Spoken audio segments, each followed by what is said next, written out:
बिस्मिल्लाहिर्रहमानिर्रहीम। अस्सलाम वालेकुम नाज़रीन, आप यूट्यूब चैनल देख रहे हैं। मैं इमरान खान हूँ। सबसे पहले साबिक़ वज़ीर-ए-आज़म इमरान खान साहब का जो स्टेटमेंट है मैं आपके सामने रख देता हूँ।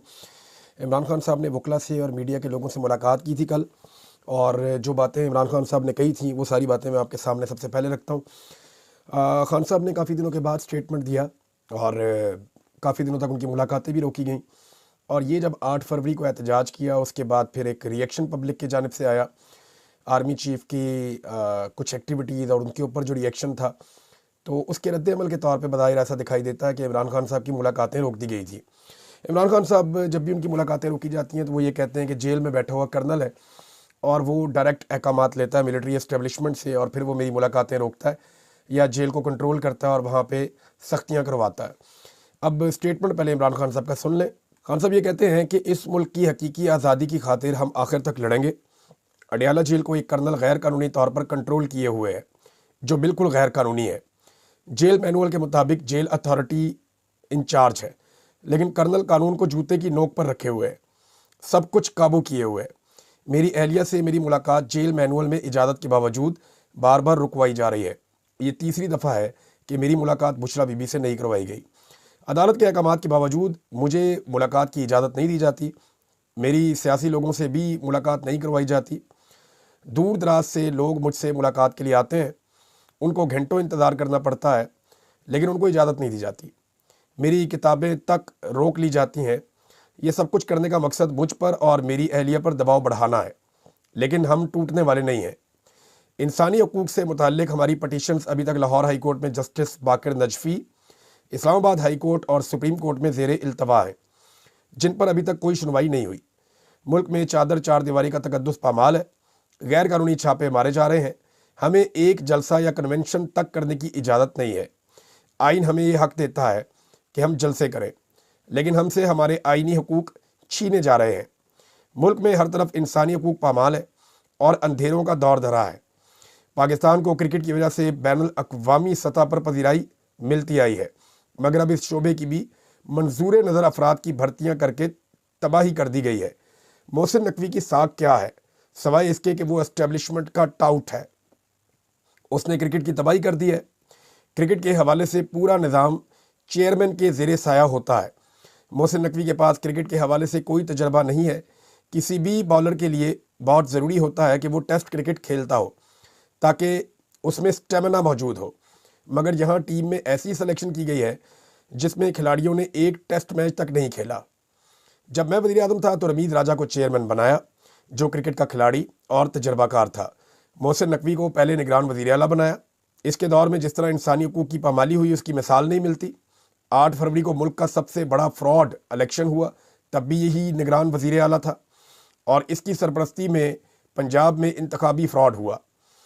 अब ये वज़ीर दाखिला है और पाकिस्तान में अमन व अमान के हालात भी ख़राब है। ये शख्स हर शोबे में नाकाम है। मोहसिन नकवी आसिफ जरदारी को अपना आइडियल मानता है। वही आसिफ जरदारी जिसके मिस्टर 10% के किस्से पूरी दुनिया में मशहूर हैं। जिस शख्स का आइडियल आसिफ जरदारी जैसा शख्स हो, उसकी कारकर्दगी क्या ही हो सकती है। मेरे मुकर्रर करदा पार्टी ओहदेदारान ही पार्टी पॉलिसी बनाने के मजाज हैं। पार्टी डिसिप्लिन की बहुत अहमियत है। जंग बाहर वालों के खिलाफ होती है, अपने लोगों के खिलाफ बात करके असल मौज़ूआत से तवज्जो हटाकर दूसरी जमातों का एजेंडा परवान चढ़ता है। मेरे बार बार मना करने के बावजूद शेर अफजल मरवत बयानात देने से नहीं रुका, इसलिए उसको पार्टी से निकाला गया है। इमरान खान साहब ने शेर अफजल मरवत के हवाले से एक मरतबा फिर कंफर्म कर दिया कि उन्हें वो पार्टी में नहीं ले रहे, और निकालने की वजह उन्होंने ये बताई कि वो पार्टी के अंदर डिवीज़न पैदा कर रहे थे, और बजाय इसके कि वो PMLN पे, पीपल्स पार्टी पे, एस्टेब्लिशमेंट पे, उन पे तनकीद करते, शेर अफजल मरवत की ज़्यादा तनकीद अपनी पार्टी के लोगों के ऊपर थी, और उन्हें पार्टी के लोगों से ये गिला था कि जो वो चाहते थे पार्टी ने उन्हें उस तरह से उन जगहों के ऊपर अकोमोडेट नहीं किया। तो फिर एक उनका गिला था। शेर अफजल मरवत साहब ज़्यादा की तवक्को कर बैठे थे, लेकिन पार्टी से उन्हें ज़्यादा कुछ मिला नहीं, और जब आपकी तवक्कुआत टूटती हैं तो बाद औक़ात आप रद्द-ए-अमल दे देते हैं जल्दबाजी में। तो वो रद्द-ए-अमल में ऐसा लगता है शेर अफजल मरवत साहब ने जल्दबाजी की। मेरे ख्याल में अभी भी शेर अफजल मरवत साहब अपना किबला दुरुस्त करें और पाकिस्तान तहरीक इंसाफ पर हमलावर होने की बजाय तहरीक इंसाफ को कुचलने वाले जो लोग हैं उनकी निशानदेही करें, उनके ऊपर अटैक करें, हुकूमत को टारगेट करें, जाली हुकूमत के ख़िलाफ़ आवाज़ उठाएं, उनके ख़िलाफ़ तहरीक चलाएं, और एस्टेब्लिशमेंट के जुल्म और जबर के ख़िलाफ़ बुलंद करें अपनी आवाज़, तो बहुत मुमकिन है कि उनकी जगह दोबारा पाकिस्तान तहरीक इंसाफ में बन जाए, इमरान खान साहब उन्हें ले लें, वरना इमरान खान साहब की पार्टी है, वो जाने, उनका काम जाने। बहरहाल यहाँ पे एक और डेवलपमेंट है नाजरीन, और ये मैंने फिर थोड़ी रिसर्च भी की इस मामले पे। ISPR ने एक नया सॉन्ग जारी किया है, और ये सॉन्ग जारी किया क्योंकि 6 साल हो गए हैं जब पाकिस्तान पे इंडिया ने अटैक किया था और एक फ़ज़ाई हमला किया था पाकिस्तान के ऊपर, और फिर वो वापस भाग गए थे। तो बड़ी तकलीफ़ थी बतौर पाकिस्तानी हमें उस वक्त कि यार ये क्या हो गया। और उसके बाद पाकिस्तान ने फिर अपना टाइम लिया, फ़ैसला किया, और पाकिस्तान ने रिटेलिएट किया था। तो 2 इंडियन तैयारे तबाह करने का पाकिस्तान ने दावा किया था, एक का मलबा पाकिस्तान में गिरा था और पायलट भी पाकिस्तान ने पकड़ लिया था, अभिनंदन। मुझे याद है 2 बड़े ज़बरदस्त पाकिस्तानी पायलट से जिनका बड़ा नाम हुआ था, हसन सिद्दीकी और विंग कमांडर नुमान अली ख़ान। ये कौमी हीरोज़ थे, हैं, रहेंगे हमेशा। तो उसके ऊपर अब 6 साल के बाद एक मिली नगमा जारी किया गया है ISPR की जानिब से, दुश्मना सुन। मैंने तो उसको 5-6 दफ़ा सुना, मुझे बहुत मज़े का लगा। बड़ा जज्बाती किस्म का, बड़ा ज़बरदस्त, म्यूज़िक बहुत अच्छा है, लिरिक्स भी अच्छे हैं, तो बड़ा जोशीला किस्म का नगमा ISPR ने बनाया। लेकिन 9 घंटे गुजर गए और 9 घंटों में 8,000 से कुछ ज़ायद लोगों ने इसको सुना है। 9 घंटों में सिर्फ 8,000 लोगों ने इसको सुना ISPR की अपनी साइट के ऊपर। अब मैं आपको ये बताता हूँ कि ISPR में सबसे ज़्यादा जो गाने सुने गए वो इमरान खान साहब के दौरे हुकूमत में सुने गए, या जो चीज़ें उन्होंने इमरान खान साहब के दौरे हुकूमत में लॉन्च की। अब ISPR एक्चुअली ये क्यों नहीं लोग सुन रहे हैं, देखें ये समझना पड़ेगा थोड़ा। ISPR के लिए एक लिटमस टेस्ट भी है। एक तो सॉन्ग ऐसा है जो 2019 में आया था, मार्च में, जब ये पाकिस्तान ने इस हमले को नाकाम बनाया और पाकिस्तान ने खुद जाकर हमला किया और जब रिटेलिएट किया इंडिया को, तो उस वक्त जो एक नगमा आया था वो 223 मिलियन मरतबा लोगों ने देखा हुआ, 23 करोड़ मरतबा। इधर 8,000 पूरे नहीं हो रहे, उधर 1 घंटे के अंदर जो है ये नगमा पहुंच जाता था लाखों में, एक घंटे में लाखों में पहुंच जाता था। और मैं गुज़िश्ता 2-3 साल का रिकॉर्ड देख रहा था, जब से पाकिस्तान में रजीम चेंज ऑपरेशन हुआ तब से लेकर अब तक ISPR की सिर्फ चंद वीडियोज़ हैं जिन्होंने 1 लाख को क्रॉस किया है। चंद हज़ार पे जाके वीडियोज़ रुक जाती है। बहुत कोई शादो नादर वीडियोज़ हैं जो 1 लाख को क्रॉस करती हैं। ये क्या हुआ? अगर ये भी समझ नहीं आ रहा तो फिर अब मैं और किस तरह समझाऊं कि ज़बरदस्त गाना है, मैंने सुना है, बड़ा ज़बरदस्त है। और 229 मिलियन का एक गाना था, कई 200 मिलियन के हैं, 150 मिलियन के हैं, 15-15 करोड़, 20-20 करोड़ लोगों ने ISPR के गाने सुने हुए हैं माजी में। अब लोग सुनते ही नहीं हैं, लगाते ही नहीं हैं। 8-9 घंटे गुजर गए हैं। अब जब मैं ये वीडियो रिकॉर्ड कर रहा हूँ तो 8,000 लोगों ने उसको सुना है। हो सकता है 20-25, 30-50 हज़ार हो जाए कल तक, या हो सकता है चंद लाख हो जाए, लेकिन मिलियंस में क्यों नहीं जा रहे जैसे पहले जाते थे? बड़ा सवाल ये है। तो ये इसका जवाब ISPR को और फौजी क़यादत को खुद अपने अंदर ढूंढना पड़ेगा कि लोग उनसे क्यों नाराज़ हैं या उनकी प्रोडक्शंस को अब पसंद क्यों नहीं करते। हालांकि ज़बरदस्त प्रोडक्शन है, मैंने सुनी है। अच्छा, इस वीडियो के अंदर एक तो मुझे एतराज़ ये है कि शहबाज शरीफ को, ख्वाजा आसिफ को और उन लोगों को दिखाया गया जिन्होंने उस दौर में मजाक उड़ाया था जब अभिनंदन को छोड़ने का इमरान खान साहब ने और आर्मी चीफ ने, इन सब ने फैसला किया था। अमेरिका ने इंडिया पाकिस्तान का ये मामला तय करवाया था कि इससे पहले कि एक बड़ी जंग एस्केलेट हो जाए, पाकिस्तान ने तगड़ा जवाब दे दिया है, तो आप ये पायलट वापस करें ताकि खित्ते में बड़ी जंग से बच जाएं। तो उस वक्त के आर्मी चीफ ने फिर ये फैसला किया इमरान खान साहब के साथ मिलकर, और ये जो एक हमला था इसमें इमरान खान साहब का एक बड़ा किरदार था। ये सबको कहानी पता है, लेकिन आपको हैरत होगी कि 6 साल पहले जो कुछ भी हुआ उसमें इमरान खान को नहीं दिखाया गया, यानी उस हीरो को नज़रअंदाज किया गया जिसने इतना बड़ा बोल्ड डिसीजन लिया था कि हम मुंह तोड़ जवाब देंगे, जिसने खड़े होकर अक़वाम मुत्तहिदा में कहा था कि वी विल रिटेलिएट। मैं रिटेलिएशन का सोचूंगा नहीं, मैं रिटेलिएट करूंगा, यानी मैं वापस हमला करने का सोचूंगा नहीं, मैं वापस हमला कर दूंगा, क्योंकि मैं ला इलाहा इल्लल्लाह में मानता हूँ। ये इमरान खान साहब ने कहा था, और उसके बाद सारी दुनिया ने देखा कि जो उन्होंने कहा वो करके दिखाया। तो इमरान खान को इसमें से गायब कर दिया गया, इस नगमे में से। तो इमरान खान को, इतने बड़े ब्रांड को बाहर निकाल के जब आप बीच में घुसेड़ेंगे शहबाज शरीफ को और ख्वाजा आसिफ को और उन लोगों को जो उस वक्त मजाक उड़ा रहे थे फौज का भी, और सारा याद है वो क्या कहा था अयाज सादिक साहब ने कि टांगें कांप रही थी और ये हो रहा था और वो हो रहा था और माथे पे पसीने थे, तो डरे हुए थे बहुत ज़्यादा। तो ये स्टेटमेंट मुझे तो अच्छी तरह याद है, अगर किसी को नहीं याद तो ना हो। बहरहाल ये आया गाना, देखते हैं नगमा कितना चलता है और कहाँ तक जाता है, इसके ऊपर नज़र रखेंगे। लेकिन ख़ास तौर पे अगर इस पर नज़र रखनी चाहिए किसी को, तो वो रखनी चाहिए ISPR को। और ये देखना चाहिए कि क्यों लोग उन्हें अब नहीं सुनते या उनकी बात पे तवज्जो नहीं देते। जहां उनके मामलात मिलियंस में पहुंच जाते थे, अब 1 लाख में पहुंचते हैं, वो भी घिसट घिसट के। सैकड़ों वीडियोस में से कुछ चंद वीडियोस हैं, आप उंगलियों पे गिन लें, 1 आधे लाख तक पहुंचती हैं। नादरीन जी, इसके पीछे ना बहुत सारी कहानियां हैं और बहुत सारे ऐसे दुख हैं जो जुड़ गए हैं पाकिस्तान की मिलिट्री एस्टेब्लिशमेंट के साथ। मैं ना आपको एक ऑडियो सुनाना चाहता हूँ, और मेरी ख्वाहिश है कि अगर चीफ जस्टिस ऑफ पाकिस्तान के घर से कोई शख्स इसको सुन रहा है, तो वो चीफ जस्टिस ऑफ पाकिस्तान को ज़रूर सुनाए। ये एक माँ की फरियाद है, इसकी आवाज़ सुने, और अगर कोई भी चीफ जस्टिस ऑफ पाकिस्तान को सुनवा सकता है तो वो उन्हें ज़रूर सुनवाए। ये सुनिए ये माँ क्या कह रही है। हाँ, बस मुझे, आपको तो पता है कि मेरा भाई जिंदगी का आसरा ही वही बचा है। मैं और थक गई हूं, मैं ना मुझे कहीं जा सकती ना ना कुछ। इतनी मुश्किलों से मुझे लेके जाती है, कदे कोर्ट, कदे थाने, कदे जेल। मेरी हिम्मत तो जवाब देगी ये। मैं बहुत बहुत तकलीफ देखी है इस दौर में। इस दिनों में इतनी तकलीफ देखी है कि जिसको मैं गिनवा नहीं सकती। आप सब लोग मदद करें, बस मेरे बेटे की जमानत हो जाए। ये आपने सुना एक माँ को, आप इनका चेहरा भी देख लें। ये बुजुर्ग खातून है, इनके घर में सिर्फ एक ही मर्द है और कोई नहीं है, बाकी सारी खवातीन हैं इनके घर में। 23 मई 2023 को इसको गिरफ्तार किया गया था 9 मई के मुकदमे में। ये नॉमिनेट भी नहीं था, टेक्निकल बुनियादों पे इसका मुकदमा ख़राब होता रहा, और 28 फरवरी को इसकी appeal supreme court of Pakistan में ज़मानत के लिए लगी हुई है। चीफ जस्टिस ऑफ पाकिस्तान को सुनवाएं। कोई इमारत, कोई बिल्डिंग, कोई सामान इतना कीमती नहीं होता कि आप एक माँ का दिल ही तोड़ दें। ये औरत, चीफ जस्टिस साहब, 3 दिन, उनके घर वाले बता रहे थे इसी वीडियो में कि 3 दिन ये खातून एक अदालत में ही बैठी रही। 3 दिन कि मेरे बेटे को छोड़ देंगे जज साहब, लेकिन वहाँ से भी नहीं छोड़ा गया। हाई कोर्ट में गए, वहाँ भी नहीं छोड़ा गया। हर दरवाज़ा इस खातून ने खटखटाया, ये चलने की ताकत नहीं है इनमें। वो कहती है मैं थक गई हूँ। तो जज साहब इंसाफ दीजिए, 28 तारीख को आपके पास मौका है, सब ने मरना है जाके, अल्लाह को भी जवाब देना है। निबड़ देंगे इनको, कोई बात नहीं, क्या हो गया, इतना क्या डरना।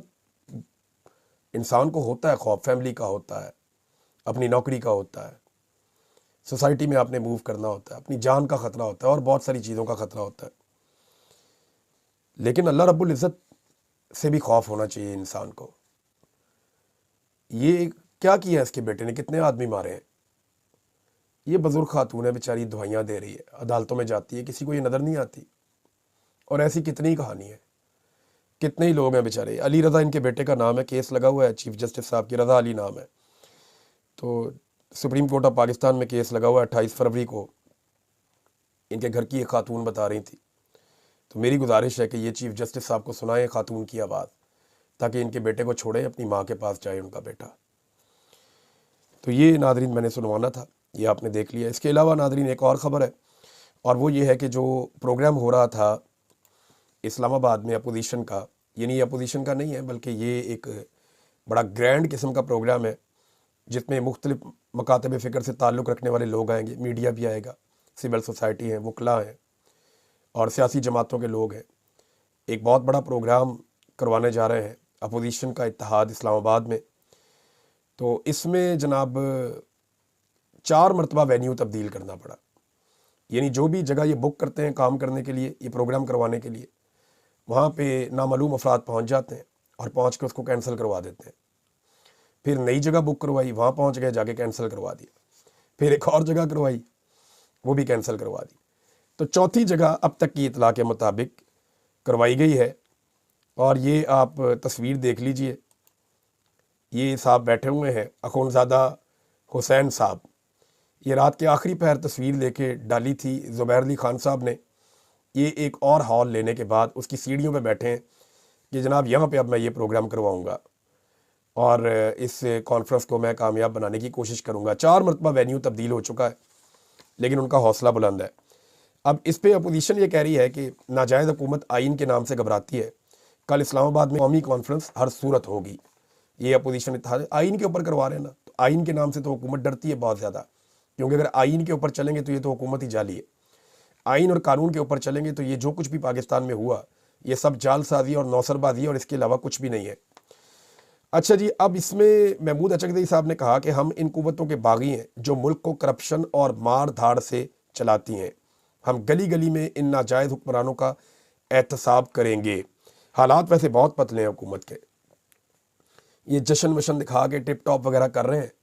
मरीम नवाज़ ने जितने मंसूबे पेश किए अखबार के अंदर, या जो रोला डाला हुआ था कि ये मंसूबा मैंने बनाया, ये मैंने बनाया, ये हर चीज़ वो कहती है मैंने पहली दफ़ा की है।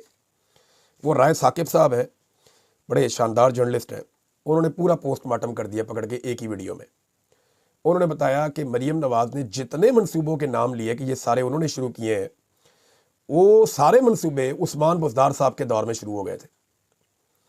चाहे वो इलेक्ट्रिक बसें हो, चाहे वो एयर एम्बुलेंस हो, चाहे वो किसान कार्ड हो, हेल्थ पॉलिसी का मामला, अकलियतों की कुछ भी है, वो सारा मामला जो है वो जुड़ा हुआ था उस्मान बुज़दार साहब के दौर से।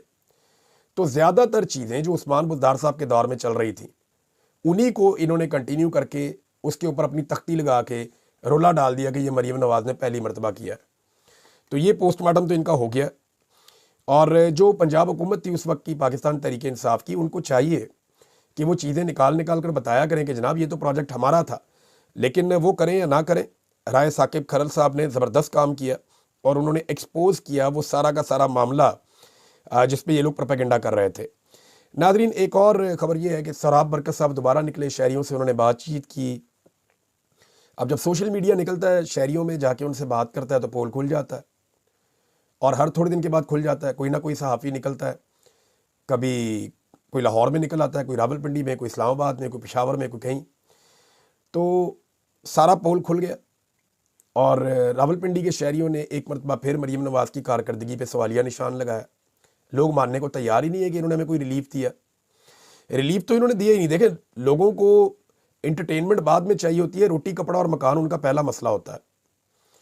महंगाई इन्होंने बेशुमार बढ़ा दी है, भूख बढ़ा दी है, बेरोज़गारी बढ़ा दी है और माशी तबाही कर दी है पाकिस्तान में। बदअमनी में इन्होंने पूरे मुल्क को जकड़ लिया है और इंटरटेनमेंट दिखा रहे हैं लोगों को।